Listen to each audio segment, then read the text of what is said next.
Yes, you're kind, you're optimistic, but you're also tough with your principles. If someone violates the principles and they don't live up to the standards, you address that. Am I right?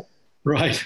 I had one fellow that in every BPR, going back to you can say you're sorry, and he was a senior person and very important in the organization.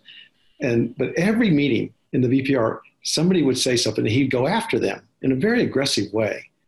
And then he'd catch himself and say, oh, I'm sorry. What I meant to say was this.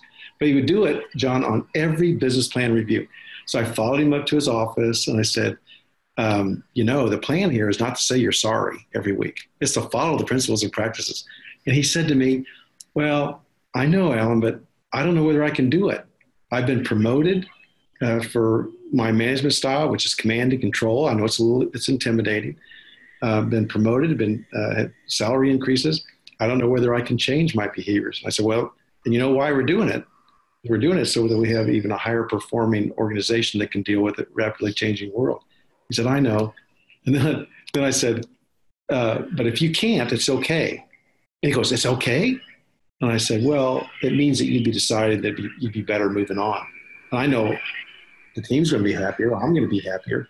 And you're going to be happier. Because if you really don't want to participate in this way, then it probably is a good decision for you to move on. So I have to always be careful when I say it's okay in any environment where I'm in. But clearly, to your point, the leader's most important unique contribution is to hold themselves and the team accountable for the working together process, but also the behaviors. And there really can't be zero tolerance. And just say you're sorry and learn from it and get back on track. So a lot of young leaders are going to be watching this. What's your number one piece of advice for young leaders? Well, maybe a few things.